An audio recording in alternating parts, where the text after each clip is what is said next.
Lecture du livre de Job. Job ouvrit la bouche et maudit le jour de sa naissance. Il prit la parole et dit : Périsse le jour qui m'a vu naître et la nuit qui a déclaré : Un homme vient d'être conçu. Pourquoi ne suis-je pas mort dès le sein de ma mère ? N'ai-je pas expiré au sortir de son ventre ? Pourquoi s'est-il trouvé 2 genoux pour me recevoir, 2 seins pour m'allaiter ? Maintenant, je serais étendu, au calme, je dormirais d'un sommeil reposant, avec les rois et les conseillers de la terre qui se bâtissent des mausolées, ou avec les princes qui ont de l'or et remplissent d'argent leur demeure. Ou bien, comme l'avorton que l'on dissimule, je n'aurais pas connu l'existence, comme les petits qui n'ont pas vu le jour. Là, au séjour des morts, prend fin l'agitation des méchants. Là reposent ceux qui sont exténués. Pourquoi Dieu donne-t-il la lumière à un malheureux, la vie à ceux qui sont pleins d'amertume, qui aspirent à la mort sans qu'elle vienne, qui la recherchent plus avidement qu'un trésor ? Ils se réjouiraient, ils seraient dans l'allégresse, ils exulteraient s'ils trouvaient le tombeau. Pourquoi Dieu donne-t-il la vie à un homme dont la route est sans issue, et qui l'enferme de toutes parts ?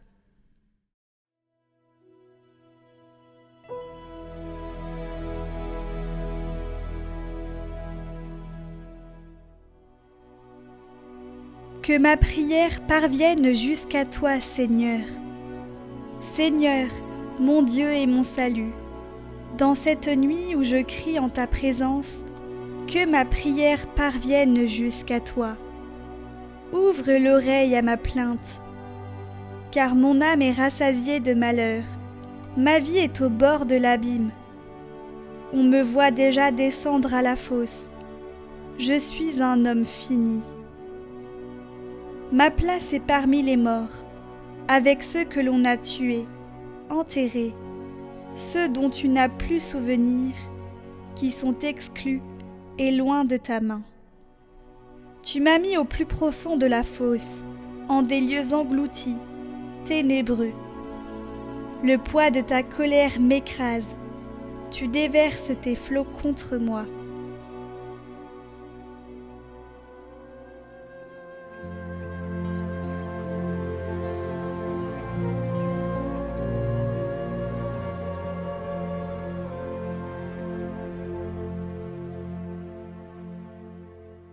Évangile de Jésus-Christ selon saint Luc. Comme s'accomplissait le temps où il allait être enlevé au ciel, Jésus, le visage déterminé, prit la route de Jérusalem. Il envoya en avant de lui des messagers. Ceux-ci se mirent en route et entrèrent dans un village de Samaritains pour préparer sa venue. Mais on refusa de le recevoir parce qu'il se dirigeait vers Jérusalem. Voyant cela, les disciples, Jacques et Jean, dirent : « Seigneur, veux-tu que nous ordonnions qu'un feu tombe du ciel et les détruise ? » Mais Jésus, se retournant, les réprimanda. Puis, ils partirent pour un autre village.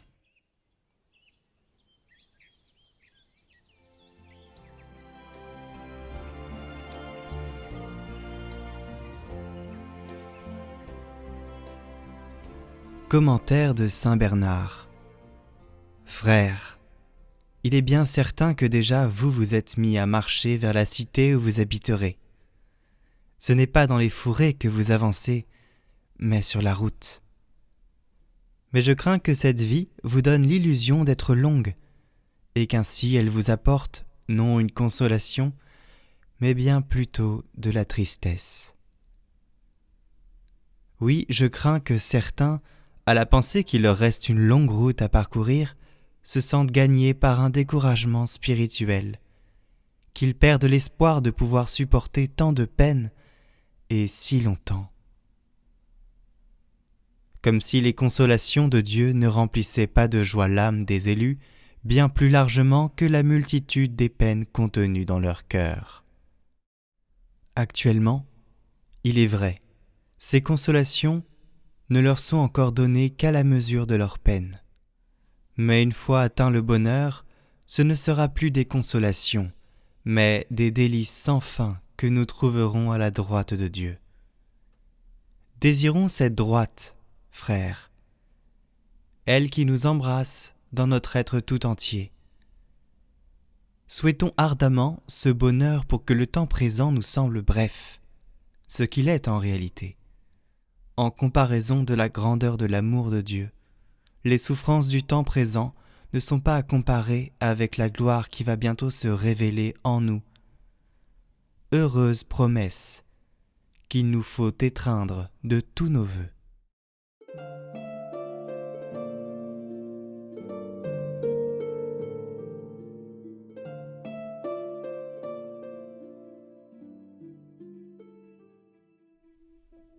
Prière de Saint Vincent de Paul. Pour obtenir l'humilité. Au nom du Père, du Fils et du Saint-Esprit. Amen.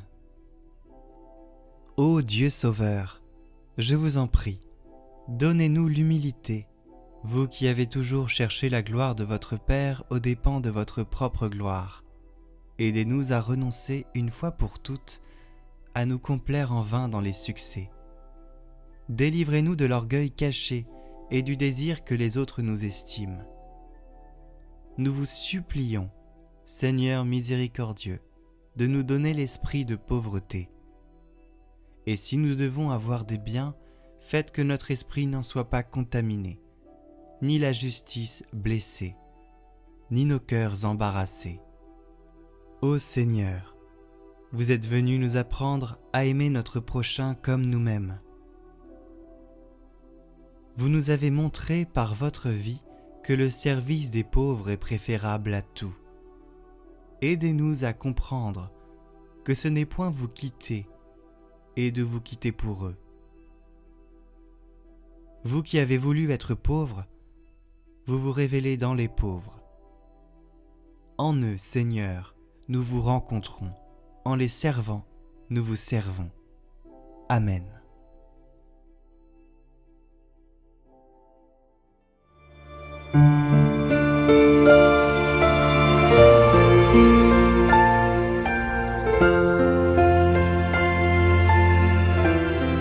Au nom du Père, du Fils et du Saint-Esprit. Amen. Dieu notre Père, tu accueilles près de toi ceux qui en ce monde te servent fidèlement. Nous invoquons Sainte Thérèse de l'Enfant Jésus à cause de son amour pour toi. Sa filiale confiance lui faisait espérer que tu ferais sa volonté au ciel, puisqu'elle avait toujours fait la tienne sur la terre. Je te supplie d'exaucer la prière que je t'adresse avec foi, en me confiant à son intercession. Sainte Thérèse de l'Enfant Jésus, dites à notre Seigneur que pour l'expiation de mes péchés, je voudrais m'unir à sa douloureuse passion. Offrez-lui tous les petits sacrifices que je m'imposerai aujourd'hui, qu'ils soient comme autant de roses que vous effeuillerez à ses pieds. Je vous salue Marie, pleine de grâce, le Seigneur est avec vous. Vous êtes bénie entre toutes les femmes, et Jésus, le fruit de vos entrailles, est béni. Sainte Marie, Mère de Dieu, priez pour nous, pauvres pécheurs, maintenant et à l'heure de notre mort. Amen. Sainte Thérèse, priez pour moi, et présentez au Seigneur mon humble demande. Esprit Saint, source de toute grâce et de tout amour, c'est par ton action que Sainte Thérèse de l'Enfant Jésus fut comblée de prévenance divine et y répondit avec une parfaite fidélité. Maintenant qu'elle intercède pour nous et ne veut prendre aucun repos jusqu'à la fin des temps, nous l'implorons. Je te demande d'inspirer et d'écouter ma prière, afin que me soit accordée la faveur confiée à son intercession. Notre Père, qui es aux cieux, que ton nom soit sanctifié, que ton règne vienne, que ta volonté soit faite sur la terre comme au ciel. Donne-nous aujourd'hui notre pain de ce jour. Pardonne-nous nos offenses, comme nous pardonnons aussi à ceux qui nous ont offensés, et ne nous laisse pas entrer en tentation, mais délivre-nous du mal. Amen. Gloire au Père, et au Fils, et au Saint-Esprit, comme il était au commencement, maintenant et toujours, pour les siècles des siècles. Amen. Ô Sainte Thérèse de l'Enfant Jésus, vois la confiance que je mets en toi et accueille mes intentions. Intercède pour moi auprès de la Vierge Marie, qui vint te sourire au moment de l'épreuve. Regarde aussi tous ceux qui peinent et qui souffrent, et tous ceux qui te prient. Je m'unis à eux comme à des sœurs et à des frères. À travers les grâces que nous demandons, si telle est la volonté du Seigneur, donne-nous d'être fortifiés dans la foi, l'espérance et l'amour sur le chemin de la vie, et d'être aidés au moment de la mort, afin de passer de ce monde dans la paix du Père et de connaître l'éternité de joie des enfants de Dieu. Amen. Pour supporter l'exil de la vallée des larmes, il me faut le regard de mon divin Sauveur. Ce regard plein d'amour m'a dévoilé ses charmes. Il m'a fait pressentir le céleste bonheur.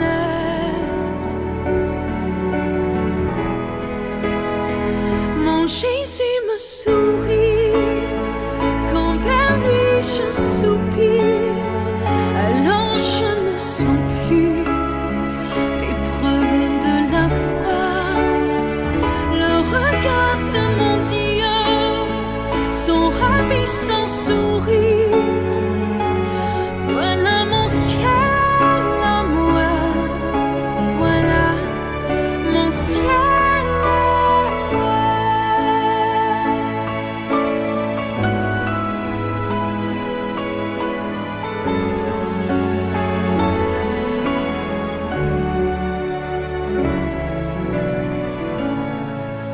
Mon ciel est de sentir en moi la ressemblance du Dieu qui me créa de son souffle puissant.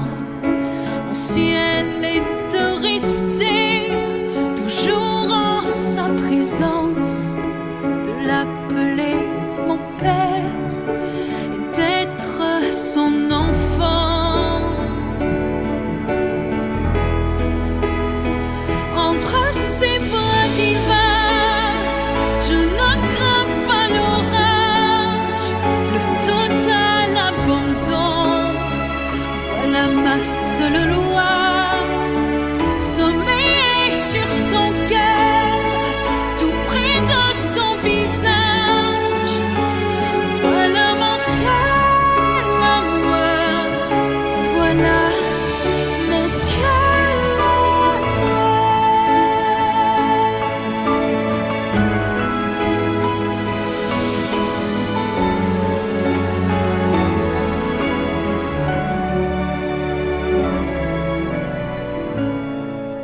Mon ciel, je l'ai trouvé dans la Trinité sainte qui réside en mon cœur, prisonnière d'amour.